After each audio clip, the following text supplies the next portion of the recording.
할렐루야, 안녕하십니까? 하나님께서 여러분 한 사람 한 사람을 사랑하시고 있습니다.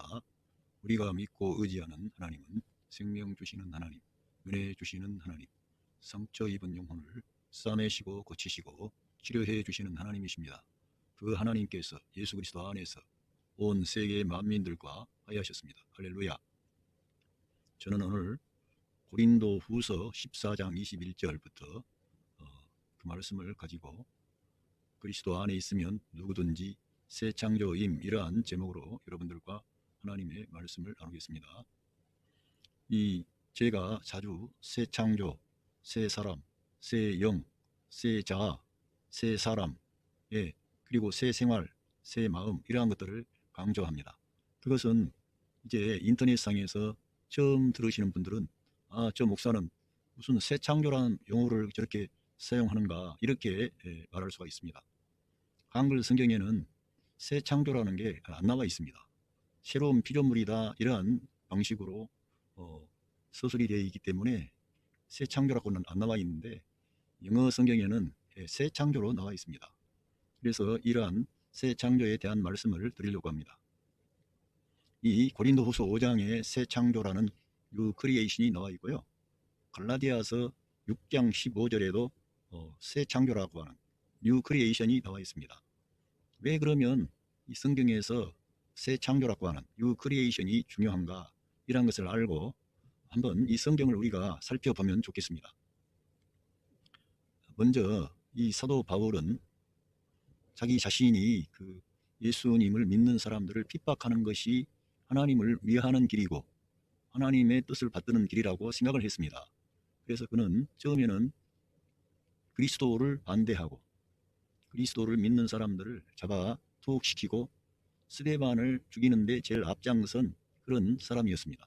그러나 다메섹에서 예수님을 만난 뒤에 그는 전적인 변화를 가져왔습니다. 그래서 그는 과거에 인간적인 그러한 세상적인 관점에서 나사렛 예수라고 하는 그러한 분으로서가 아니라 그분이 구약 성경에 약속되어진 메시아이며 그분이 전능하신 하나님이신 그분이 사람이 되셔서 온 세상 만민의 죄를 대속해 주셨다고 하는 이 어마어마한 진리를 그가 밝혀낸 것입니다. 자기가 밝혀낸 게 아니라 예수 그리스도의 계시가 그에게 임했기 때문에 우리는 이 바울을 통해서 하나님께서 주신 말씀 중에 새 창조라고 하는 뉴 크리에이션을 우리가 알고 믿음의 생활을 하고, 여러분과 저가 모든 믿는 사람들은 새 창조 안에 들어와 있습니다. 그래서 여기에 말씀에 보면 if anyone is in Christ, 어떠한 사람이 만약에 그리스도 안에 있다면 he is a new creation, 그 사람은 새 창조입니다. 직역을 하면 그렇게 나옵니다. 누구든지 그리스도 안에 있으면 새 창조가 되는 것입니다. 새 사람이 되고 새 영을 받아 거듭나게 되고 마음이 새로워지고 신분과 존재와 위치가 새로워져서 땅에 속한 아담 안에 있었던 사람인데 하늘에서 나신 예수 그리스도께 속한 자가 되어 하늘에 속한 자로 사는 것이죠. 그래서 이 땅에 있는 영광과 명예를 구하지 않고 오직 예수 그리스도를 위해서 사는 그런 하나님의 사람들로 전환이 된 것입니다. 그래서 우리들은 이러한 새 창조라고 하는 용어를 이해를 하고 성경에 이 새 창조, 뉴 크리에이션이 기록되어져 있다는 거예요. 만들어낸 얘기가 아니고요, 새 창조라고 하는 이 용어가 있고, 또 외국의 영어권에서는 늘 새 창조를 말을 합니다. 그런데 우리 한국에서는 새로운 피조물이라 그래가지고 너무 그거를 축소시켜 놓은 그러한 감이 드는 겁니다. 하나님은 예수 그리스도 안에서 새 창조를 가져온 것입니다. 놀라운 일이 이루어진 거죠. 거기에 저와 여러분이 포함된 줄로 믿습니다. 먼저 이쪽의 글을 봐보겠습니다. 먼저 갈라디언스 챕터 6 verse 15, 이 성경을 보면 neither circumcision nor uncircumcision means, 이 할례도 아니고 무할례도 아니라는 것입니다. 이 사도 바울 당시에 할례라고 하는 것은 아주 중요한 것이죠. 유대인과 이방인의 그 나누는 표징입니다. 유대인이라면 다 할례를 받아야 됩니다. 그래서 이 할례가 아주 중요한데 사도 바울은 할례나 무할례가 그 중요한 거지만은 그렇게까지 중요하지 않다고 생각을 한 겁니다. 그 의미하는 것은 뭐냐면은, 예?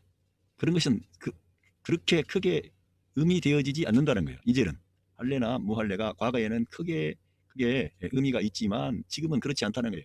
그러면서 what count is a new creation. 그 의미되어지는 것은 할례나 무할례가 아니고, 예, 그 새 창조 안에 있는 것만이 계산되어집니다. 새 창조 안에 있는 것만 계산되는 거예요. 그래서 우리가 이 새 창조의 세계가 뭔가를 알아야 정말 하나님이 기뻐하는 그러한 태도를 가지게 되는 것입니다. 그래서 우리가 새 창조 안에 새 생명을 따라 행할 수 있게 되기를 바라겠습니다. 이 바울 사도가 쓴 그 여기에 말씀에 대해서 뭘 말하냐면은, 이 믿음의 중요성을 바울은 계속 강조하는 것입니다. 믿음. 갈라디아서에서도 믿음에 대해서, 약속에 대해서 계속 말씀하고 성령님에 대해서 말씀하는데, 이 어떤 인간의 어떤 의식이라든가 이런 규례, 율법보다 그리스도가 더 중요하다는 것을 갈라디아서에서 말씀했는데, 믿음을 어떤 의식보다 더 중요하게 여기는 거예요. 그러니까 유대교 안에서는 할례는 어떤 하나님과 아브라함의 그 자손과의 사이에 언약의 표라는 겁니다. 이 할례라고 하는 것은 아브라함의 자손과 하나님 사이에 그 어떤 언약의 징표라는 것이죠. 예. 그런데 이것은 이 구절 할례나 무할례가 그렇게 중요한 것이 아니라 계산되어지는 것은 새 창조밖에 없다고 말씀을 했는데, 이러한 구절의 의미는 우리 그리스도인들에게, 예수 그리스도를 따르는 그리스도인들은 더욱더 어떤 율법적인 종교를 따르기보다는 더욱더 그리스도를 따르는 것이 중요하다는 거예요. 그리스도를 추구하는 거예요. 우리가 율법도 영적이고 좋은 것이고 하나님으로부터 나온 것입니다. 그런데 왜 사도 바울은 이 율법도 중요하지만 더 중요한 것은 그리스도다. 그리고 너희들이 율법을 따라가서는 답이 안 나와. 그러나 우리가 그리스도를 따라가면 답이 나온다 이거예요. 왜? 그리스도를 따라가면 인간이 할 수 없는 일을 그리스도를 따르는 그 사람 안에 내주하신 임마누엘 하신 성령 하나님께서 그 일들을 이루어 주시기 때문에, 그래서 우리가 그리스도를 더 중요하게 여기고 그리스도를 추구하는 거죠. 바울 사도는 말로만 그렇게 한 게 아니라, 이 사도 바울이라고 하는 사람은 정말 그리스도를 추구한 사람이고 율법이 중요한 것을 아주 그런 알고 있는 사람이에요. 그런데 율법을 내려놓고 그리스도와 율법을 같이 둘 수는 없다는 거예요. 이렇게 해서 우리가 이 믿음이 중요하다는 것을, 새 창조의 세계 안에는 믿음을 강조한다는 것. 그 새 창조는 다른 게 아니고 그리스도 안에 새 창조가 이루어진 거죠. 우리가 그리스도 안에 거하면 새 창조 안에 거하는 겁니다. 그리고 뭐냐 하면은 이 새 창조가 중요한 것은 내적인 변화를 말씀하는 것입니다. 할례라든가 이러한 것은 우리 몸의 표징을 가지고 우리의 어떤 그 신분을 확인하는 것인 반면에, 이 새 창조 안에서는 우리의 그런 육체의 할례가 아니라 마음의 할례, 내적인 변화를 말하는 겁니다. 내적인 어떤 것 가죽을 완고한 옛사람의 그러한 것들을 벗어버리고 잘라내버리는 것을 말하는데, 이 하나님이 계산하시는 것은 새 창조 안에 있는 것만 계산하시는데, 그것은 어떤 외형이라든가 어떤 법률, 율법에 의한 규례, 형식 이러한 것보다 더 중요한 것은 내적인 마음의 변화를 말합니다. 그러니까 더 나아가면 우리 영이 거듭나서 새로워져서 성령 하나님을 모신 사람으로서 성령님과 함께 하나님을 섬기는 거예요. 하나님의 일을 하는 거예요. 그거를 하나님께서 원하시는 것이지, 내 마음이 변화는 안 되고 내가 뭘 따라간다? 그렇게는 성경에서 그런 식으로 말씀하지 않고, 늘 우리의 마음이 변화를 받아 새로워져야 된다는 것입니다. 우리가 변화를 받아 새 사람이 되었지만 우리들은 늘 우리 마음은 새로워져야 돼. 날마다. 그래서 아침마다 새로워져야 되고, 저는 이번에 그 만나에 대해서 말씀을 나누는 중에, 이 만나는, 하나님의 말씀은 날마다 먹어야 되는, 날마다 그것을 내가 거두기 위해서 나가야 되는 거예요. 그 양식이 없으면 안 되는 거예요. 그래서 하나님의 말씀, 이 영의 양식은 내가 몰아쳐가지고 성경 많이 읽었으니까 됐다, 그게 아니고 그날에 하늘로부터 내려오는 양식을 우리가 받아 먹어야 되는 거예요. 그것은 저와 같이 나름대로 성경을 좀 가까이 한 사람뿐만 아니고요, 모든 어떠한 탁월한 사람이거나 또 성경을 잘 모르는 사람이거나 간에 이거는 영의 양식이므로 날마다 우리가 먹을 때 우리 영이 새로워지고 우리 영이 하나님께 올바르게 반응할 수 있는 사람으로 전환이 되는 것입니다. 그러니까 생명의 양식을 우리들은 모든 그리스도인들은 다 날마다 그날그날의 생명의 말씀이 있는 거예요. 그렇게 해가지고 큐티하고 자기가 원하는 그런 것만 뽑아내가지고 큐티하고 이런 거는 좀 문제가 있고요. 큐티라도 하면 좋은데 늘 성경을 읽을 때마다 그리스도에게 초점을 맞추는 거예요. 그리스도. 그리고 저와 여러분이 나를 위한 어떤 삶의 여지를 위하여 나를 위한 주님이 있는 게 아니라 우리들은 주님을 위한 내가 있는 거예요. 나의 갈망, 나의 어떤 목표, 나의 야망은 이미 내려놓았고 나를 위해 죽으셨다가 다시 살아나신 그분을 위해서 사는 존재로 우리가 전환이 되고 바뀌어졌다는 겁니다. 이것이 새 창조 안에 있는 새 사람이죠. 그러니까 우리가 이러한 것을 이해를 하고 나를 위한 어떤 성경 공부, 내가 뭘 알겠다 이런 게 아니라 생명의 양식, 영의 양식을 내가 받아 먹기 위해서 성경을 날마다 접촉할 때 하늘에서 그 이슬이 내리는 것처럼 아침에 그 만나가 그 맺혀진 것처럼 우리에게 생명의 양식이 날마다 우리에게 공급이 될 수가 있습니다. 할렐루야.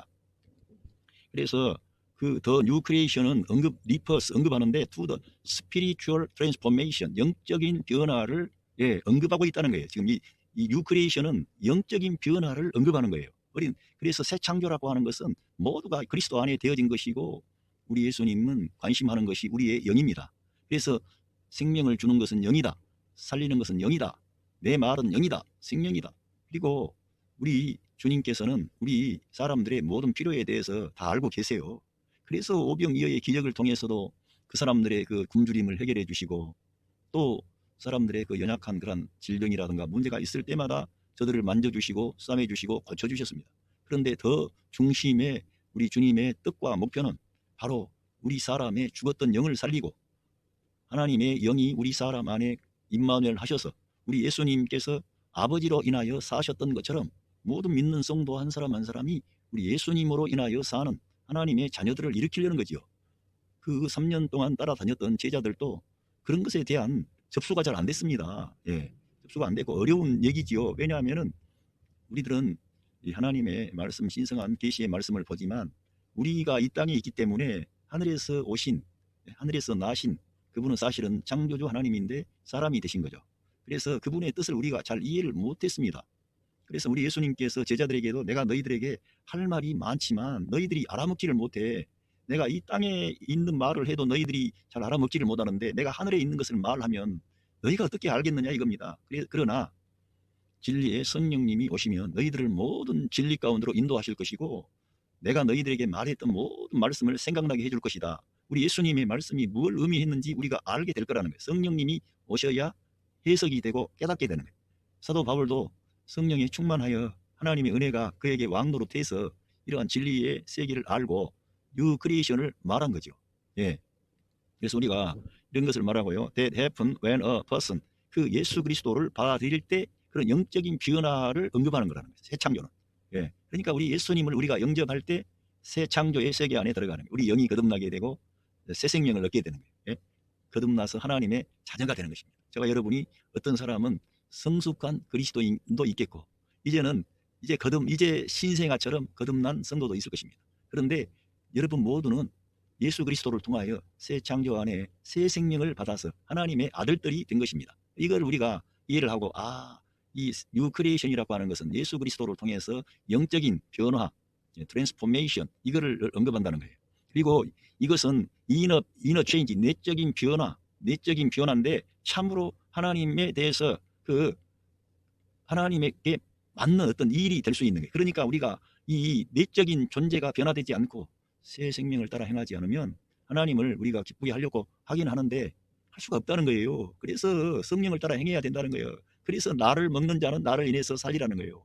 우리가 마음은 원인데 육신이 약해요. 몸을 입고 있기 때문에. 그래서 늘 그런 내 존재 방식이 늘 하늘에 속한 자로 말씀을 받아 먹고 그리스도와 연합된 그런 방식으로 우리가 살아나갈 때 하나님의 그 어떤 하나님께 올바르게 반응할 수 있다는 것입니다. 그리고 이 뉴 크리에이션이라고 하는 것은요, 여기 유니티 인 크라이스트, 그리스도와의 연합을 말한다고 하죠. 뉴 크리에이션은 그리스도와의 연합을 말한다는 것입니다. 뉴 크리에이션이라고 하는 것은 이 성경 전체를 우리가 아는 것은 예수 그리스도와 그의 신부된 교회를 말하는데 그 예수 그리스도와의 생명의 연합 안에 우리가 참여하는 거예요. 새 창조는 그냥 내가 거듭났다, 새 생명 얻었다, 그런 단순한 것이 아니고요. 그 성경의 진리를 우리가 추구하면 예수 그리스도의 그 죽음 안에 우리가 다 포함이 되어서 함께 그리스도와 함께 죽었던 거예요. 그리고 함께 장사되고 함께 일어날 때, 주님이 일어날 때 우리가 함께 일어났는데 바로 우리에게 그리스도의 생명이, 우리 안에 부활 생명이 들어온 거예요. 그 사망을 이긴 그 생명이, 그 부활의 영이, 생명 주는 영이 저와 여러분 안에 임만을 하게 된 거예요. 연합된, 그리스도와 연합된 방식으로 우리가 거듭난 거지, 예수 그리스도와 연합되지 않고 내가 거듭났다, 그런 게 아니라는 거예요. 저는 나름대로 성경을 나름대로 읽고 탐구하고 그런 사람이에요. 그냥 여러분들에게 허튼 소리 하려고 잘 들어보지 못하니까 그럴 수 있겠으나, 저는 여러분들에게 그리스도와의 연합이 얼마나 중요하다는 것을 말씀하는 거예요.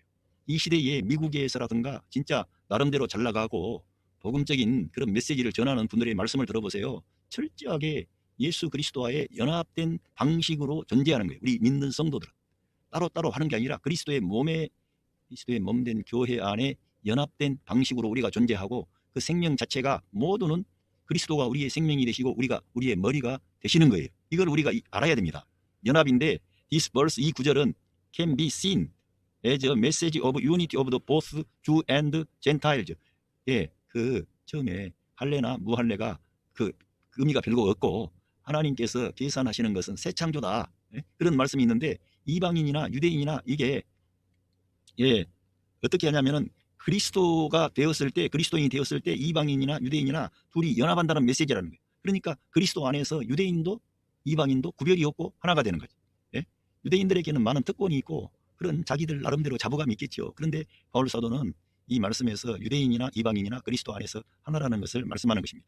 그것은 말씀하는데 외적인 구별, distinction, outward distinction은 not no longer no longer 더 이상 중요하지 않다는 거예요. 더 이상 외적인 어떤 구별은 중요하지 않다는 거예요. 왜냐하면은 because they are, 모두는 그 new creation의 모두는 한 부분이 되었기 때문에 새 창조 안에서 우리들은 연합한 거예요. 하나로. 그러니까 여기에는 정말 그리스도와의 연합일 뿐만 아니라 이방인과 유대인의 연합, 또 가정 안에서는 부부간의 연합, 부모와 자녀 간의 연합, 그리스도 안에서 하나가 되는 거죠. 이러한 새 창조의 세계에 가면 여러 가지의 많은 복잡한 절차가 빠지고 생명의 방식으로 들어가서 우리 예수님을 중심으로 하나가 되는 것입니다. 할렐루야. 제가 이 새 창조에 대해서 갈라디아서 6장 15절에 말씀을 드렸고요. 세컨 고린티언스 챕터 5 verse 14부터 읽어보겠습니다. For Christ's love compels us. 그리스도의 사랑이 우리를 강권하시기 때문입니다. 사도 바울은 이 하나님의 복음 사역에 있어서 어떤 강요된 것이 아니라 그리스도의 사랑이 그를 힘을 주고 용기를 주고 소망을 주고 그에게 헌신할 수 있는 그런 힘을 제공한 거예요. 그러니까 그 신성한 아가페의 사랑이 사도 바울의 마음을 움직이고 강타하고 감동해서 그는 헌신하게 된 거지. 그러니까 이러한 그리스도의 사랑이 우리를 강권하신다, 감동하시잖아요. 이러한 것은 우리 모두 믿는 성도들은, 새 창조 안에 들어와 있는 성도는 모두가 이러한 방식으로 사역을 해야 된다는 거예요. 가정생활도 이러한 방식으로 그리스도의 사랑에 의해서 내가 다른 사람을 나보다 더 낫게 여기고 사랑하고 섬기고 교회 생활을 하면서도 이러한 그리스도의 사랑이 나를 강권해서 하는 거예요. 사도 바울은 이 선교 사역, 사도의 직무를 감당할 때 그리스도의 사랑이 자기들을 강권했다는 거예요. 그 사랑만 생각하면 자기들의 그런 어려움과 문제가 작아지고 더욱더 힘을 내서, 우리 주님은 우리를 위하여 자기의 생명을 내어주시고 그 좁은 길을 가셨는데 나도 주님을 따라가겠습니다, 은혜를 베푸소서, 성령 하나님 역사해 주십시오, 이런 태도를 가진 거예요. 왜냐하면은 because we are, 확신한다는, convinced, 우리가 확신하기 때문이다.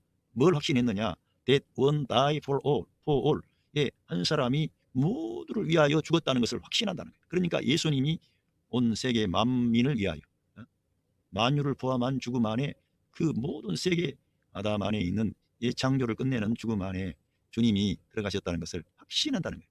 그러니까 그것을 단순히 확신해서가 아니라 점점 그리스도를 추구하다 보니까 그리스도의 십자가 사건이 만유를 포함한 죽음이라고 하는 것을 점점 계시의 말씀을 통해 알게 된 것입니다. 단순히 그가 그렇게 믿고 싶어서 믿는 게 아니라 성경 전체를 보니까 창조주 하나님이 피조 세계에 그 아담이 가져왔던 모든 부정적인 항목을 친히 마지막 아담으로 오셔서 그거를 종지부를 찍고 끝을 내고 뉴 크리에이션을 가져오는 그러한 일을 행하셨음을 이 하나님의 계시의 말씀이 바울에게 임하여 이걸 알게 된 거죠. 예, 그래서 확신하게 된 거예요. 정말 그는 그 크신 하나님을 알게 된 거죠. 눈이 떠진 거죠. 영의 눈이 떠진 거죠. 우리는 바울처럼 그런 계시가 없지만 바울이 받은 이 계시의 말씀을 읽고 우리도 아멘하고 예, 동의하고 가면 와, 주님의 그 죽으심 안에 내가 포함되어 있구나. 모든 만민을 위한 죽음 안에 우리 주님이 들어가셨구나. 정말 성경에 나와 있는 그대로 세상 죄를 지고 가는 하나님의 어린 양이로다. 이러한 말씀들이 와닿는 거예요. 그리고 이사야 53장에 있는 고난받는 메시아에 대한 말씀들이 와닿는 거예요. 그분이 정말 우리의 죄악을 걸머지고 우리가 받아야 할 형벌과 심판을 그분이 다 받으신 거예요. 예, 그거를 바울 사도는 확신하게 된 거죠. 모든 성경 그런 말씀과 아울러 자기가 그리스도의 사랑에 의해서 눈이 떠져가지고 이걸 이제 성경 전체를 올바르게 보는 그런 눈이 열린 거죠. 우리는 다 써놨으니까 믿으면 돼. 안 믿어줘도 아멘 감사합니다. 이걸 꼭 내가 믿겠습니다 할 게 아니고 이렇게 그냥 계속 보다 보면 성경을 읽다 보면 성도님 안에 임마누엘 하신 성령 하나님이 확신을 주시는 거예요. 예? 여러분이 이 새 창조 안에 들어온 거듭난 하나님의 자녀이므로 이러한 말씀들이 믿어지기 시작하는 거예요. 예, 그냥 믿으려고 해서 하는 게 아니라 읽다 보면 and therefore all die. 뭘 확신했느냐? 그러므로 모두가 다 죽었다는 거예요. 사도 바울은 뭘 받느냐? 그래서 홍해바다 사건 그런 게 나오는 겁니다. 그 죽음의 바다를 그 사람은 성경을 그러한 식으로 이해를 했기 때문에 성경 전체를 이제 다 볼 수 있는 하나님의 아들 예수 그리스도에 대한 계시가 열린 거죠. 그러니까 한 사람이 모두를 위하여 죽은 것을 그리고 그러므로 모든 사람이 죽었다는 거예요. 우리가 언제 죽은 적 있습니까? 그런데 그리스도의 죽음은 만유를 포함한 죽음인데 우리 믿는 이 사람들은 그리스도의 그 십자가의 죽음에서 우리가 죽은 거예요. 그래서 우리들은 지금 이 세상 사람들은 그 죽음 그리스도의 죽음 안에 참여하지 않았기 때문에 그들은 부활로 나올 길이 없어요. 그들은 부활해도 그런 그리스도와 함께 그 승리하는 영광스러운 새 창조 안에 있는 예? 죄악을 이기고 죄값을 다 지불한 거죠. 그리고 죽음을 이기고 죽음을 정복하셨죠. 그리고 옛사람을 끝내고 옛사람이 문제인데 그 옛사람도 예수 그리스도의 십자가에서 끝나는 거예요. 그리고 그 옛사람 배후에 역사하는 마귀도 권세를 잃어버린 거예요. 이제 새 창조가 와가지고 마귀의 권세가 깨어져 버린 거예요. 예? 무장해제가 된 겁니다. 예수 그리스도 안에서. 그리고 이 새 창조의 세계로 나오면 세상도 우리가 이기는 겁니다. 바울 사도가 그거를 자기가 실제로 경험했습니다. 세상에 대해서 자기가 못 박히고 세상도 못 박혀버리는 거예요. 그리스도의 십자가는 그만큼 놀라운 겁니다. 그러니까 그리스도의 십자가의 죽음에 연합한 하나님의 사람들은 새 창조로 일어나면서 이 세상에서도 환난과 시험과 고난과 이런 모든 좋지 않는 악 조건을 이기고 좌절하지 않고 뒤로 물러서지 않고 그런 가운데서도 사명을 감당하고 하나님께 영광 돌리는 사람으로 하나님이 그 사람들을 일으키시는 거죠. 예, 이렇게 아주 중요한 말씀이에요. 예, 2 Corinthians chapter 5 verse 15. 예, 15에서 그리고 he died for 그리고 그 그리스도가 모두를 위하여 죽으셨는데 모두를 위하여 죽으셨는데요. 그것을 밝히는 거예요. That those who live should no longer 더 이상 그 사람들은 이 땅에 사는 그런 사람들은 더 이상 live for themselves 그들 자신을 위하여 살지 않게끔 하려는 거예요.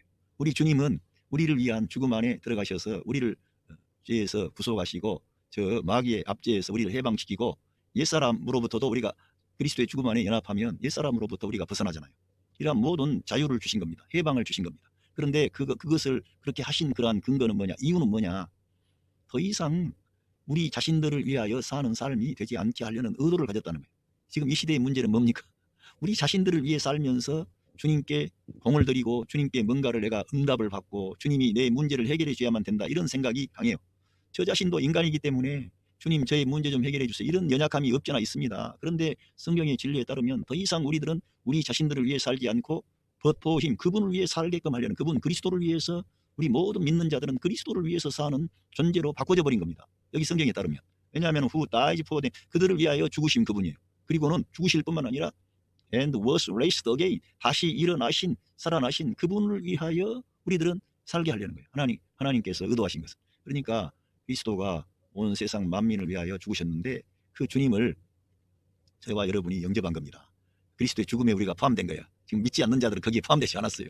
그런데 우리가 포함됐는데 우리 포함된 이 하나님의 자녀들은 이제는 더 이상 우리 자신들을 위해 살지 않고 우리를 위해 죽으시고 다시 살아나신 그 그리스도를 위해서 사는 사람으로 우리가 바뀌어져 버린 거라니까. 그거를 이해를 하고 이제는 내 존재와 신분과 위치가 바뀌어졌는데 새 생명 얻었는데 알고 보니까 이게 뭐 내가 날라라 놀라라 뭐 하면서 내 인생길 내가 이제 잘 됐다, 구원 받았어, 새 생명 얻었어, 이제 하나님의 은혜 받았어, 이렇게 하라는 게 아니고 오직 그 우리를 위해 죽으시고 다시 살아나신 그 그리스도를 위하여 살게끔 하려고 한다는 것을 우리가 이해를 하고, 이제는 그래서 우리가 성경을 읽고 우리 주님의 나라와 의를 구하고 하나님의 뜻을 구하는 겁니다. 그 교회에서 목사님들이 늘 그러한 걸 말씀하고 가르치는 게 바로 여기에 근거하고 있는 거예요. 우리는 더 이상 우리 자신들을 위해 살지 않고 우리를 위해서 죽으셨다가 다시 살아나신 그리스도를 위해서 사는 사람들로 바뀌어진 거죠. 예. 예, 그러면서 여기에 16절 So from now, 지금 on we regard no one from a worldly point of view, 세상적인 관점으로부터 아무 사람도 이제는 지금으로부터는 우리는 그 세상적인 관점으로부터 보는 사람이 없다는 거예요. 이제 여기 사도 바울과 함께 그 동역하고 주님을 섬기는 그리스도인들은 세상적인 관점으로 보는 사람이 이제 한 명도 없다는 거예요. 예?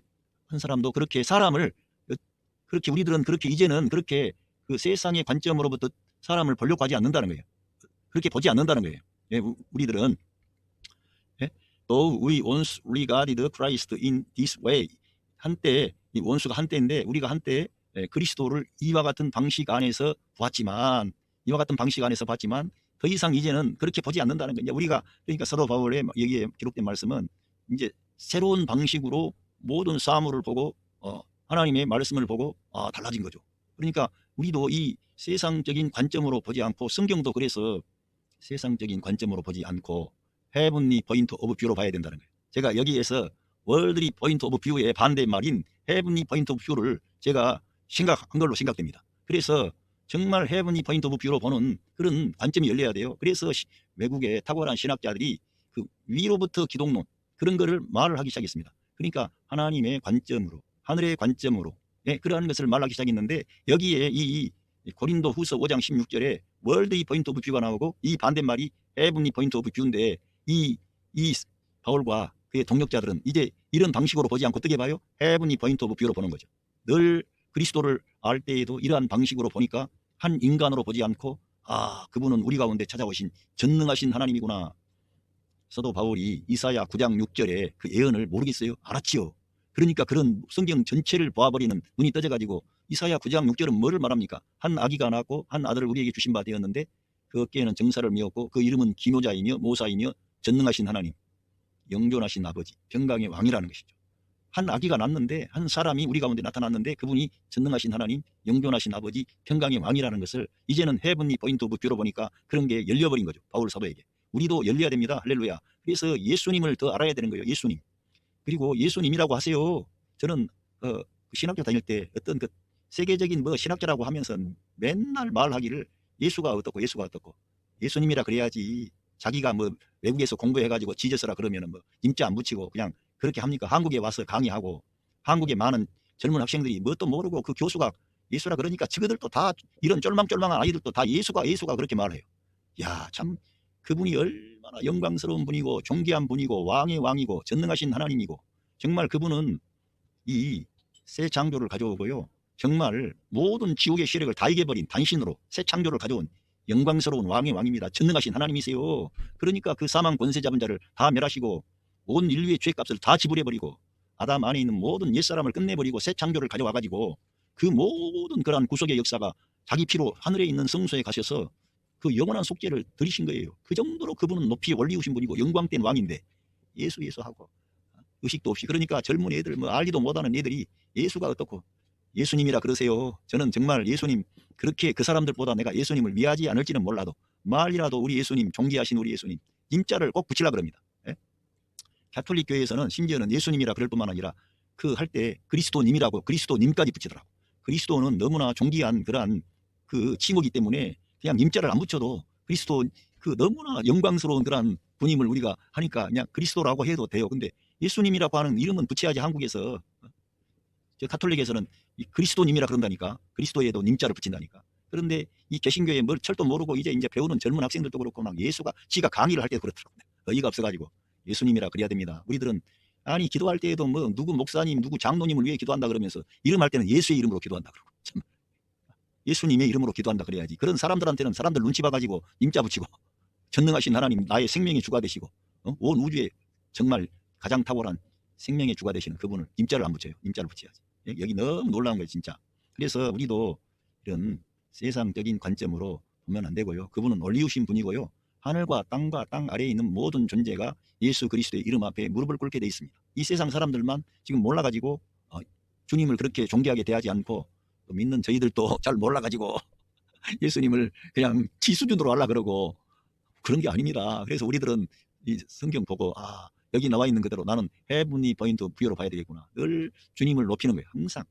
그리고 예수님의 이름을 좀 부르세요. 왜냐하면 그 예수님은 우리 가운데 찾아오신 하나님이시면서 참 사람이라는 그러한 것이 교리인데 이거는 사실이라는 거예요. 그분이 우리를 위해서 우리를 구원하려고 이 새 창조 안에 있는 그 풍성한 하늘의 영적인 복을 다 주시려고 그분이 하나님이신 그분이 사람이 된 거예요. 성경 요한복음 1장 1절에 말씀이 계셨는데 그 말씀이 하나님과 함께 계셨고 그 말씀이 하나님이라는 거예요. 그런데 그 말씀이 육신을 입고 이 땅에 오셨는데 은혜와 진리가 충만하더라. 그 그리스도 안에 그 예수님 안에 은혜와 진리가 충만한 것입니다. 그 영광의 주님의 이름을 그분이 사람이 되었기 때문에 이름을 불러야 돼. 그분의 이름. 너무나 그분은 우리의 형편과 처지를 알고 계세요. 저와 여러분이 당하는 어려움도 다 알고 계세요. 정말 우리를 위로할 수 있는 분이에요. 그러니까 그 예수님을 좀 진지하게 사모하고 의지하고 나가시길 바랍니다. 그래서 더 이상 우리는 그렇게 알지 않는다 그랬고요. 그러면서 여기에 이렇게 중요한 말씀이 나와 있는데 고린도후서 5장 17절 Therefore, if anyone is in Christ, he is a new creation. The old has gone, the new has come. 누구든지 어떠한 사람이든지 어떤 지위, 고하를 막론하고 남녀, 노소를 불문하고 가난하거나 부유하거나 많이 배웠거나 못 배웠거나 누구든지 예수 그리스도 안에 있기만 하면 He is a new creation. 그는 새 창조라는 거예요. 새 창조. 할렐루야. 여러분은 새 창조 안에 새 생명을 받은 하나님의 존귀한 아들들입니다. 하나님의 사람들이. 하나님이 여러분을 책임지는 거예요. 하나님께서 진리의 말씀으로 여러분을 낳았어요. 대가를 지불하고 산고의 고통을 통해서 여러분을 얻은 여러분을 주님이 출산하셨어요. 여러분을 낳으셨어요. 그래서 진리의 말씀으로 우리를 낳았는데 그 주님의 그 사랑과 그 은혜를 우리가 알아야 된다. 내가 새 창조 안에 내가 있구나. 그런데 여기에 성경 저자인 바울은 The old has gone 그렇게 했어요.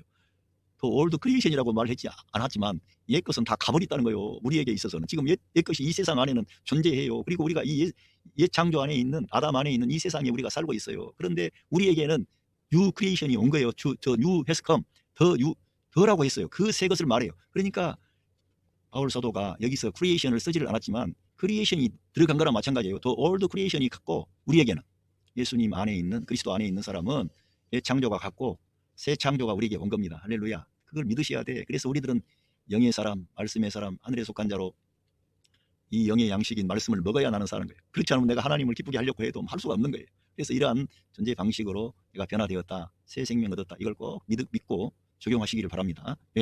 그래서 정말 그리스도 안에 있어야 돼요. 아까 말한 것처럼 그리스도 안에 있어야 모든 하나님의 그런 은혜, 약속, 축복이 우리의 것이 되지요. 그리스도 밖에 나가면 아무것도 없어요. 여러분 성경 그대로 믿어야 됩니다.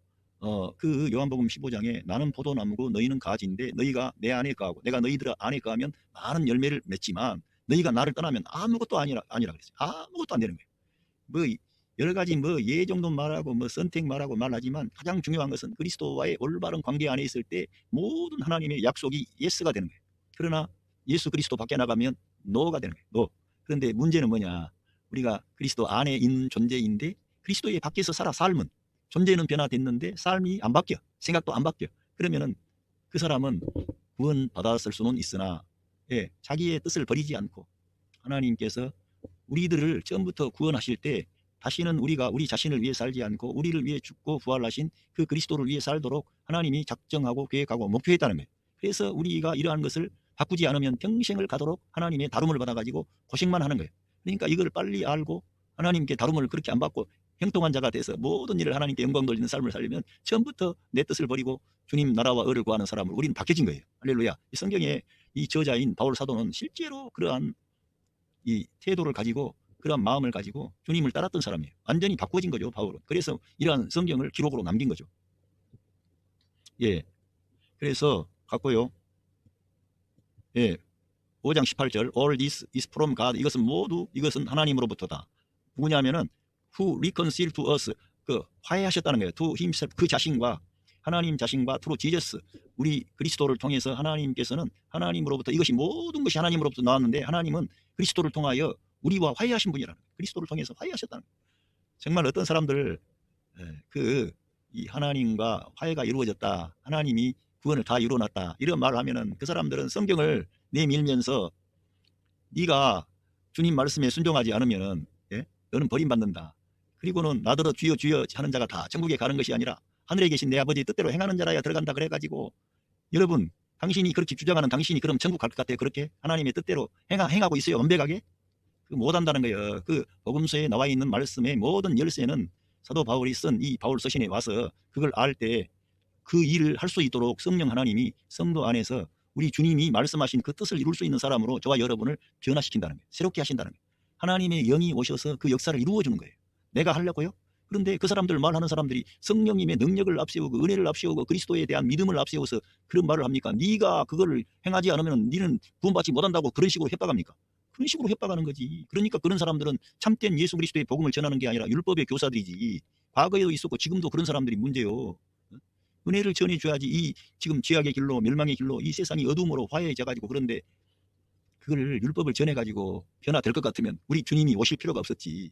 이 생명의 복음, 은혜의 복음, 하나님이 당신의 죄를 우리 예수님의 십자가 위에서 대속해 주셨습니다. 그 예수님을 믿고 영접하시면 이미 우리 예수님께서 화해를 이루어 놓으셨기 때문에 여러분이 그 사실만 시인하고 인정하기만 하면 하나님께서는 조건 없이 당신의 모든 과거, 현재, 미래의 죄를 대속해 주시고 용서해 주시고 오늘 즉각적으로 당신을 하나님의 자녀로 영접하시고 받아주십니다. 이것이 바로 하나님의 무한대의 은혜입니다. 이렇게 전해줘야지. 그것을 바울 사도를 통해서 그러한 은혜의 말씀을 기록해 놓은 거예요. 이제 성경에. 그러니까 우리가 이 하나님께서는 그리스도를 통해서 그 자신과 화해를 이루어 놨다는 거예요. 그래서 여기에서 제가 자주 언급하지만 칼 바르트라고 하는 신학자의 위대함은 그가 객관적인 화해론을 주장했다는 것입니다. 하나님 편에서 하나님과 사람 사이의 화해를 예수 그리스도의 십자가의 대속의 죽음 안에서 다 이루어버린 거예요. 하나님께서 그 아들의 죽음을 보고 우리 사람들을 심판하기보다는 용서하시기로 작정을 하신 거예요. 그리고는 이 생명의 복음을 전해서 믿는 자는 다 구원받도록, 믿는 자는 어떠한 조건 없이 어떠한 죄를 범했어도 다 용서함 받고 구원받을 수 있도록 하나님께서 그 놀라운 구원을 이루어 주신 거예요.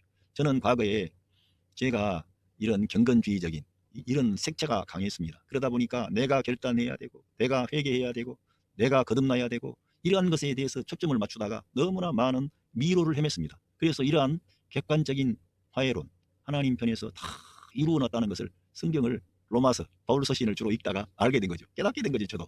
그러니까 여러분들에게 이 은혜의 복음을 전하고 인터넷상에서 나오는 많은 설교자들은 이런 복음하고는 좀 거리가 있더라고요. 그런데 이거를 전해줘야지 하나님께 영광이 되는 거지. 성경을 읽어보면요, 이 객관적인 화해론은요, 중심 노선이 뭐냐, 인간의 의나 인간의 자랑이나 인간의 어떤 탁월함이나 어떤 것은 다 내려가고요, 오직 하나님의 절대적인 주권과 은혜를 강조하는 것이 이 객관적인 화해론의 중심 내용입니다. 저 같은 사람도 이러한 객관적인 화해론을 믿고 받아들이죠. 여러분들도 그래서 다른 사람을 판단하고 정죄하기보다는 우리 예수님이 다 이루어놨다, 저 빗나간 아들, 말 안 듣는 딸, 그 사람들을 위해서도 우리 주님이 다 그들의 죄값을 다 지불하셨다. 그 아들들에게 이 사랑, 이 은혜를 전달하는 거예요. 막 네가 결단해야 된다, 너는 돌이켜, 이렇게 할 게 아니라 그리스도가 너를 위해서 그 큰 사랑과 은혜를 베푸신 거야. 그리스도를 믿기만 해. 그리스도를 영접하기만 하면 네 인생의 모든 어려운 난제가, 슬픔이 다 떠나가고 해결이 되는 거야. 그 주님이 너를 위로하시고 격려하시고 소망을 주시는 거야. 그러면서 우리 예수님을 자랑을 해야지. 예수님을 높여야지. 여러분, 예수님이 이루어주신 구원이 완전합니까? 불완전합니까? 완전한 구원이에요. 완전한 구원. 그 주님이 불완전한 구원 해놓고 우리가 이제 힘써서 그 구원에 뭔가를 덧붙이기를 원치 않으세요. 그래서 예수 그리스도께서 새 창조를 가져온 겁니다. 그래서 하나님의 영을 믿는 자 안에 보내주신 거예요. 그래서 이러한 것들을 우리가 이해를 하고, 그리스도가 이 구원을 완전하게 다 이루어놓고 우리를 그냥 믿기만 하면 된다 그러는구나. 여러분, 광야에서 그 뱀에 물려서 죽어갔던 그 유대인들은 바로 이 세상의 모든 사람을 보여주는 예표입니다. 우리는 마귀의 독에 물려가지고 다 죄로 인하여 죄가 우리 사람 안에 들어와가지고 다 죽어가고 있어요. 그런데 뭘 다른 거 했습니까? 하나님께서 모세를 통해서 장대에다가 노뱀을 따라서 높이 올려라. 누구든지 그걸 보기만 하면 산다 그랬어요. 그런데 진짜로 살았습니다. 그런데 우리 예수님께서 바로 그 말씀을 요한복음 3장에 인용하시면서 누구든지 저를 믿는 자마다 멸망하지 않고 영생을 얻게 하리 하십니다. 하나님께서 그 아들을 세상에 보내신 것은 그 아들을 통해서 세상을 심판하려는 게 아니라 그 아들을 통해서 이 세상을 구원하려고 하는 것이다. 사람들을 구원하려고 하는 것이다. 그렇게 말씀했잖아요. 주님이 직접 말씀했는데 그런 말씀들은 저쪽에 가고 우리 주님이 이 마태복음에 아주 단호한 말씀이 많아요. 그런 말씀만 다 가져와 가지고 종말의 심판 때 그런 것만 가져와 가지고 계속 거기다가 초점 맞춰. 그리고 사람들을 그렇게 하면 두려움에 떨면 목사님 말에 딱 올가져 가지고 순종하게 하고. 그건 자발적인 순종이 아니라 율법 아래서 고통하는 종로로 다는 순종이요. 그렇게 하기를 원치 않으신다 이거예요. 우리 예수님은. 예. 그래서 그리고는 and gave us 우리에게 그 사역 ministry of reconciliation 사역을 우리에게 주셨다는 거예요. 그러니까 사도 바울은 이 화해의 사역을 이방인이나 유대인이나 어떤 사람이든지 예수님 안에 있기만 하면은 새 창조 안에 새 생명을 받고 하나님 자유가 되고 이 사역을 바울은 감당한 거지. 근데 우리도 이 사역을 해야 된다는 거예요. 이런 태도를 취해야 된다는 거예요. 아, 우리는 화해의 사역을 위해서 부름받았구나. 늘 여러분이 들어가면은 화해가 이루어져야 돼. 가정 안에서도. 여러분이 진짜 그리스도인이면 가정 안에서 형제간에도 다툴 수가 있고 남편과 아내도 다툴 수가 있고 그러면은 그런 모든 화해의 그런 중심에 누가 계세요? 우리 예수님이 계셔. 그런데 그 여러분과 제가 예수님을 제대로 알고 믿었어요. 그러면은 이 화해의 사역을 하는 거예요. 그러면 우리한테 그걸 맡기신 거예요. 하나님께서 네가 화해자가 되라. 우리 예수님이 다 이루어 주신 그 화해에 근거하여 네가 화해 평화를 가져와야 돼. 하나님과 사람 사이의 평화, 사람과 사람 사이의 평화를 가져오도록 우리를 그 사역을 다 모든 믿는 성도는 다 위임받은 거예요. 바울만 위임받은 게 아니라 저와 여러분이 다. 그러니까 내 어떤 것을 좀 내려놓고 화해를 가져와야 돼. 그런데 예수님을 앞에 모시고 나가면 평화의 왕이신 그분이 화해를 진짜 이룬다니까. 그러니까 내가 죽고 그리스도가 살고가 돼야 이 화해의 사역이 이루어지는 거지. 내가 살아있어 그러면 화해하려고 하는데 화해가 아니라 내가 살아가지고 움직여가지고 도리어 더 불화가 더 커져버리는 거예요. 그 문제가 있는 거죠. 그런 것처럼 우리들은 이렇게 화해의 사역을 맡기셨다는 거예요. 19절 보면 that God was reconciling the world to himself. 하나님은 was reconciling the world라 그랬는데 여기서 ing를 reconciling 하시고 있다는 거예요. 지금 과거에만 하신 게 아니라 지금도 하시고 앞으로도 계속 ing가 붙어가지고 우리 하나님은 계속적으로 지금 우리 세계가 뭐 어렵다, 이 세계가 다 떠나가서 이제 망했다, 이제 재림이 오면은 뭐 심판이 오면은 무섭다 그러면 그것도 있지만은 이 성경에 따르면 하나님은 이 세계와 지금 그 자신과 화해하고 계신다니까. ing로 계속해서 화해하신다니까. 여러분 하나님의 역사를 믿으세요. 하나님은 역사의 주인공이세요. 하나님은 그리스도를 통해 구원을 이루시고 이제 사람들에게 우리들한테 제자들에게 그리스도인들에게만 맡겨놓은 게 아니고요. 그 그리스도인들 안에 생명 주는 영으로 오셔서 성령 하나님이 그 사역을 하시는 거예요. 지금. 그러니까 우리가 우리 힘으로 하는 게 아니라니까. 그러니까 이 세상과 하나님과 하나님 자신과 하나님은 지금 화해하시고 있는 거예요. 지금도. 그러니까 뭐 어렵다, 뭐 복잡하다 그러지 말고 화해시켜야 돼. 근데 인 크라이스트 그리스도 안에서 되어지는 거예요. 그러니까 화해라고 하는 것은 철저하게 그리스도 안에 되어지는 것이고 그 화해는 하나님과 사람 사이의 화해가 어디에서 이루어졌습니까? 어디에서 이루어졌어요? 예수 그리스도의 십자가의 죽음 안에서 이루어진 거예요. 하나님이 그 아들의 장엄한 그 죽음을 보시고 의로운 죽음이죠. 정말 전 세계 만민을 살리는 영광된 죽음이시고 그 죽음은 창조를 끝내고 모든 죄악을 끝내고 할렐루야. 성경 구약에 보면은 죄악이 끝난다는 말씀이 있어요. 영원한 속죄가 이루어진다는 말씀이 있어요. 거기에서 하나님께서 영원한 속죄를 이루고 죄악을 끝내버리고 아담 안에 있는 옛 창조를 끝내버린 겁니다. 그리고 죽음을 박차고 일어나신 가운데 하나님은 그리스도 안에서 세상과 화해하신 겁니다. 그리고 화해하실 뿐만 아니라 지금 삐딱하게 나오고 세상 사람들이 다 하나님을 거부해도 하나님은 그래도 화해하시는 거예요. 그리스도 안에서. 그리스도의 그 죽음을 보시고 할렐루야. 그러니까 우리들은 예수 그리스도의 십자가를 우리 삶의 중심에 둬야만 된다는 것입니다. 그렇지 않으면 화해가 안 되는 거지. 내 주장 네 주장 있는데 어떻게 화해가 돼요? 하나님께서도 우리를 보면은 화해 못해요. 어떻게 해요? 늘 하나님께 반역하고 말씀 은혜 줘도 맨날 또다시 뒤돌아서고 우상숭배하고 이스라엘 민족의 역사가 우리 온 인류의 모습을 보여주는 거예요. 아무리 하나님의 은혜와 복을 받아도 그 순간뿐이고 또 돌아서면 우상숭배하고 세상에 따라가고 자기 생명의 창조주 하나님 떠나버리고 그게 이스라엘 민족의 역사라고 보세요. 우리 온 인류가 그렇다 이거요. 이스라엘은 하나님의 장자인데도 불구하고 그렇게 했어요. 장자인데도. 이런 세상에 이런 믿지 않는 세상 많은 사람들 이스라엘보다 더 나아요? 다 못하는 거지. 그러니까 그런 걸 보고 우리 모든 온 인류는 하나님께 올바르게 반응할 수가 없구나. 그 순간뿐이구나. 그런데 하나님의 아들 예수 그리스도께서 오셔서 그 모든 일을 이루어버린 거예요. 그래서 하나님은 그리스도 안에서 화해하신 거지. 그리스도 안에서 희망을 보고 사람들에게 기회를 제공하고 그들을 용서해 주시고 그들을 축복하시고 그들을 새롭게 변화시키는 거예요. 그러니까 완전히 모든 이 화해의 사건은 그리스도 안에서 되어진 거예요. 그러면서 not counting man's sins, 사람들의 죄를 카운팅하지 않고 있다고 그러잖아요. 여기 성경에 따르면은 셈하지 않고 있다는 거예요. 지금 계속적으로 하나님께서 어떤 사람들은 맨날 뭐 조상의 죄, 뭐 네 죄, 누구 숨추던 죄 맨날 죄를 거론하고 그런데 성경에 따르면 여기 사람들의 죄를 카운팅하지 않는다고 그러잖아요. 계산하고 그걸 막 죄를 들여다보는 게 아니라 이제 하나님께서는 하나님의 아들 예수 그리스도를 믿는가 안 믿는가 거기에 모든 게 걸렸다니까. 그러니까 여기 성경을 따라서 사람들의 죄를 계산하지 않는다는 거예요. 계산하지 않고 계세요 지금도. 그때뿐만 아니고 우리 예수님의 십자가의 그 사건이 하나님께는 유효한 것이고 2000년 전의 사건이지만 하나님의 헤븐리 포인트 오브 뷰로 보면 하나님의 관점에서는 그것은 영원한 속죄를 이룬 하나님의 아들의 죽음은 시간과 공간 안에서 이루어졌지만 하나님께서 그 사건을 보실 때에는 하나님과의 관계 속에서 이루어진 것이었기 때문에 영원한 속죄, 시간과 공간을 초월해서 효력이 발생하는 그런 장엄한 죽음을 하나님의 아들 예수 그리스도께서 그걸 다 알고 그 죽음 안에 들어가신 거예요. 그래서 하나님은 지금도 그 예수 그리스도의 죽음의 사건을 인정하시고 효력을 가지고 우리 사람들의 죄를 계산하지 않는 거지. 아니 우리가 죄가 없어서 계산 안 해요? 하나님의 아들 예수 그리스도께서 그 모든 죄값을 십자가에 의해서 다 지불하신 것을 하나님이 그걸 놓으시고 지금 계산하지 않는 거죠. 그러니까 우리도 다른 사람들과의 화해를 가져오려면 그리스도의 십자가의 그 사건을 월드리 포인트 오브 뷰로 보면 2000년 전의 사건으로 볼 게 아니고 우리도 하나님의 관점으로 보면 어떻게 돼요? 헤븐리 포인트 오브 뷰로 보면 이거는 영원한 속죄를 이루는 것이고 오늘 우리 가정의 평화를 가져오는 근거가 여기가 있는 거예요. 하나님의 화해하심이 있고 사람과 사람 사이에 그리스도의 죽음을 보면서 화해가 이루어지는 거예요. 예? 죄를 셈하지 않는다는 거예요. And he has committed to us. 예, 그러면서 우리에게 위임하셨습니다. The message of reconciliation. 그 화해의 말씀을 우리에게 위임하셨다는 거예요. 하나님께서. 그 하나님 편에서 다 이루어놨기 때문에 이 생명의 말씀을 전해라. 그래서 베드로가 감옥에 이제 야고보 사도가 이제 순교당했습니다. 이제 베드로 사도 역시 죽이려고 그랬습니다. 그런데 하나님께서 그 베드로 사도를 천사를 보내가지고 다 풀려나게 했어요. 생명의 말씀을 증거케 하려고. 예수 그리스도 이 생명의 복음을 증거케 하려고. 우리도 그러니까 때를 얻든지 못 얻든지 이 생명의 말씀을 전해야 되는 거예요. 예. 그러므로 예. 2 Corinthians chapter 5 verse 20 예. 우리들은 그렇습니다. Therefore Christ ambassador 그리스도의 사신으로서 하나님께서 though God were making his appeal 그 하나님의 어떤 호소를 예? through us 우리를 통해서 하나님의 어떤 호소를 가짐으로써 그러니까 하나님의 어떤 그분의 어떤 호소 그분이 우리에게 어필하고자 하는 게 있는 거예요. 그 뭐겠어요?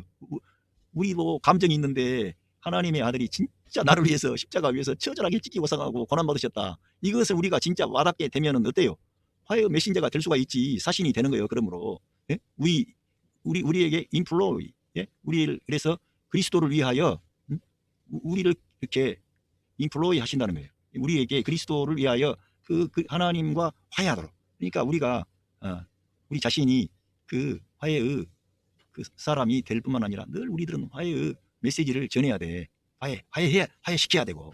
근데 하나님이 그리스도 안에서 온 세계와 화해하시고 온 세상 만민들과 화해하셨는데 그 메시지를 우리에게 부탁하신 거예요. 그러니까 우리들도 이러한 메시지를 전할 뿐만 아니라 실제로 하나님과 화해하고 예, 그리스도를 위하여 우리에게 우리가 너희들을 이렇게 어떻게 그리스도를 위하여 촉구한다는 것 같아요. 인플로이가. 그러니까 사도 바울이 이러한 이 고린도 교회 성도들에게 이렇게 그리스도를 위해서 촉구한다. 하나님과 화해해라 너희들. 이미 화해됐지만은 이 귀한 은혜를 올바르게 알고 하나님과 좀 틀어진 거 있으면은 하나님이 너희들 죄 용서해 주셨으니까 화해하셨으니까 너희들 하나님과 화해하라 이거예요. 하나님 편에서는 다 해놨는데 사람이 하나님께서 내민 그 화해의 손을 뿌리친다니까. 지금도 그래요.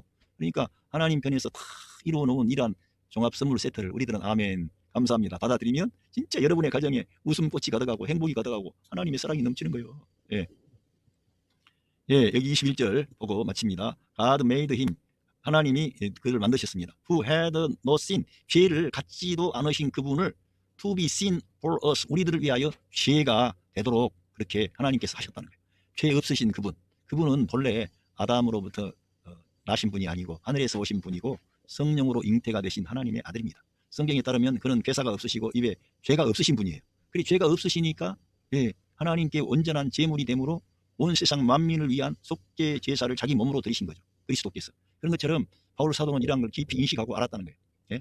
우리를 위하여 그분을 죄를 삼으신 것은 소대 그분 안에서 그 이유가 뭐냐? 그분 안에서 we might become the righteousness of God 하나님의 의가 되게 하려는 거예요. 그러니까 우리가 의가 된다는 것은 보세요. 하나님의 아들이 우리를 위해서 죄 없으신 그분이 우리를 위해서 그러한 의로운 행동을 하셨지 않습니까? 그런데 우리가 그분 안에 거하는 거예요. 그분 안에 삶을 위치를 정하고 그분과 함께 사는 거예요. 그러면은 그 하나님의 의가 된다는 거예요. 그러니까 우리가 처음에 말씀드린 것처럼 그리스도와의 연합이 엄청 중요하다는 거예요. 우리 그리스도와의 연합, 할렐루야. 오늘 제가 이 뉴 크리에이션에 대해서 제가 여러분들에게 말씀을 드렸습니다. 한국 교회 안에서는 뉴 크리에이션, 새 창조 이러한 얘기가 잘 나오질 않아요. 그런데 세계적으로 앞서가는 신학자라든가 이러한 분들은 지금 뉴 크리에이션, 그리스도의 십자가의 대속의 죽음과 부활의 승리는 뉴 크리에이션을 가져왔다. 이렇게 외국, 미국이라든가 이런 데서는 그런 방식으로 이 성경 신학을 전개하기도 합니다. 그런데 한국에서는 그냥 새로운 피조물이라 그래가지고 너무 그게 작아요. 그런데 이 성경 그걸 직역을 하면은 New creation, 새 창조라는 거예요. 예. 그러니까 if anyone is in Christ, he is a new creation. The old has gone, the new has come. 진짜 여러분이 그리스도 안에 있으면은 새 창조라는 것을 믿으시길 바랍니다. 그리고 하나님이 계산하는 것은 할례나 무할례가 아니라 계산되어지는 것은 하나님이 의미 있게 받아주시는 것은 새 창조밖에 없습니다. 그 새 창조 안에는 바로 예수 그리스도의 신부된 교회가 있고 그 그리스도의 그 죽음, 그러니까 세례와 성찬인데 예수 그리스도의 그 죽음 안에 우리가 옛사람이 연합하고 그리스도와 함께 장사 지낸 바 되었다가 그리스도의 부활 때 함께 일어난 새 창조 안에 있는 그리스도의 신부된 교회가 우리 성도들을 가리키는 것입니다. 그 성도들은 하나의 그리스도의 몸의 지체로 거듭나서 새 생명을 받았는데 그 모든 성도는 뉴 크리에이션 안에 들어온 거예요. 그래서 그것을 가리켜 그리스도의 할례라 그런 거예요. 그런데 거기에서 끝나는 게 아니라 우리는 그리스도의 그 살과 피를 먹고 마시는 성만찬을 우리가 우리 일생 가는 동안에 계속해서 이거를 실행함으로 우리가 그리스도의 말씀을 내 안에 받아들임으로 그리스도의 그 십자가의 구속의 은혜의 사건을 내가 깊이 간직하는 거예요. 바울처럼. 그래서 늘 새 창조 안에 새 생명으로 그리스도의 살과 피 곧 생명의 양식을 내가 받아 먹는 거예요. 하나님의 말씀을 내 존재 안에 내 영의 속사람이 강건해지기 위해서 내 영의 사람이 움직이기 위해서는 올바르게 하나님의 성령 하나님이 일하실 수 있도록 역사하기 위해서는 내가 말씀을 내가 아는 것이 아니라 내가 먹어야 된다니까. 날마다 내가 알고 있다 그게 아니고요. 내 머리에 있다 이게 아니고, 물론 성경이 없어가지고 그럴 수도 있겠지만 우리들은 날마다 그 하나님의 말씀을 내 생명의 양식으로 영의 양식으로 날마다 먹어야 된다는 거예요. 그것을 이스라엘 민족의 광야 40년의 역사를 통해 분명하게 보여주셨다는 것입니다. 성경은 지식이 아니라는 거예요. 그래서 사람은 떡으로만 살지 않고 하나님 입에서 나오는 말씀으로 사는데 우리 예수님 말씀 요한복음 6장에 나를 먹는 자는 나를 인해서 살리라. 먹는 문제라 이거예요. 그런데 우리 주님이 우리에게 생명의 양식이 우리가 먹을 수 있도록 자기의 생명을 우리에게 우리 존재 안에 주실 수 있도록 그렇게 다 이루어 놨다는 거예요. 세례와 성찬 꼭 기억하시고, 근데 그 예수 그리스도의 십자가와 부활에 관련된 말씀을 내가 영의 양식으로 받아들이는 거예요. 그래서 늘 새 창조 안에 새 생명으로 영을 따라 행하는 그런 성도가 될 때 하나님께서 여러분 안에 역사하셔서 화해의 그런 그 사신, 엠베서더, 화해를 가져오는 사역자, 화해를 가져오는 그런 새 사람, 그러한 사람을 하나님이 일으키시겠다는, 여러분들을 그러한 사람으로 일으키시겠다는 거예요. 할렐루야. 여러분 가정의 삶의 현장에 우리 구주 예수 그리스도의 그 크신 사랑과 은혜와 축복하심이 함께 하시고 있습니다. 감사합니다.